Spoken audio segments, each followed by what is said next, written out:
Šodien Lindas Kļaviņas kafejnīca vagonā ir labi pazīstama gan vietējiem iedzīvotājiem, gan turistiem.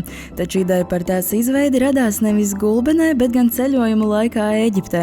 Ietrot maltīt, Linda aizdomājās, ja ir autodoks, kāpēc gan nevarētu būt arī bānīša. Ar šo domu aizsākās viņas stāsts, kas jau 4. sezonu turpinās. Tieši tajā pašā vakarā ar vīru runājot, sapratām, ka mums vajag food trucku, nopirkt tādu lielu furgonu un gatavot tātad šeit stacijas apkārtnē.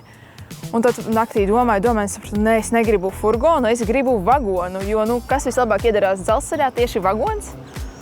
Un, principā, atlidojot jau nākošajā dienā, es gāju atrast vagonu.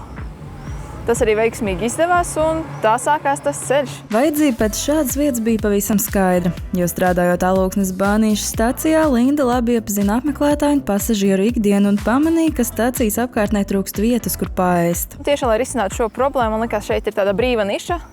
Tad pamatā jau bizness rodas uz to problēmu rēķina, ka tu redzi, kā to atrisināt, un tā arī izdomāju, ka šī būs tā īstā vieta, kur tātad izveidot šo kafejnīcu, un tieši, lai viņi ir tik stilizēti, tieši piemēroti šai vietai. Un tā ar šo ideju aizsākās 4 mēnešu darbs pie kafejnīcas izveides.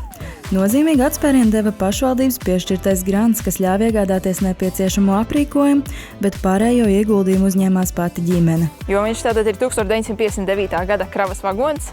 Atrodot vagonu, viņš bija ļoti bēdīgā stāvoklī.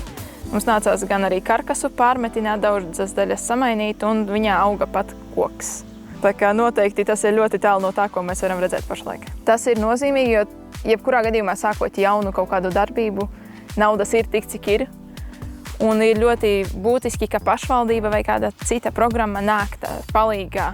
Un tādā ziņā arī apliecina, ka jā, tu esi te gaidīts, tevi vajag, un ka mēs gribam tev palīdzēt. Un tas, man liekas, ir būtiskākais šajā atbalstā, ka tu jūti. Jo arī ne tikai ar šo grantu projektu, bet arī atbalstīja, piemēram, šeit man ir elektrība ievilkt, kas ir pašvaldības darbiņš. Arī šī ir pašvaldības zeme, ko es nomāju. Tātad arī nāca ar dažādām idejām un realizāciju pat brīžos, kad man likās, ka tas nav iespējams, ka viss projekts ir jāaptur. Pašvaldība bija tas, kas nāca palīgā un palīdzēja risināt šīs problēmas. Tagad kafejnīca pie Gulbenes bānīša ir ne tikai pieturas vieta apmeklētājiem, bet arī iespēja jauniešiem vasarā iegūt pirmo darba pieredzi. Tad mēs esam NVA šajā programmā skolēnu vasaras darbs. Un pašlaik mums arī ir 2 meitenes, kas ir tātad skolnieces. Viena no viņām strādā jau 3. gadu šeit. Viena 1, tā arī ir tāda lieta, ko mēs cenšamies praktizēt. Šeit mēs diezgan uzticamies un ļaujam realizēties arī ar savām idejām. Kafēja vagonā pamatā ir ātrā ēdināšana, kur tā piedāvājumu cenšas papildināt ar vietējām garšām un produktiem. Ik gadu no aprīļa līdz pat rudenim kafejnīca Gulbenē gaida ikvienu, kurš vēlas piestāt, nobaudīt ko gardu un izbaudīt īpašo bānīšu atmosfēru.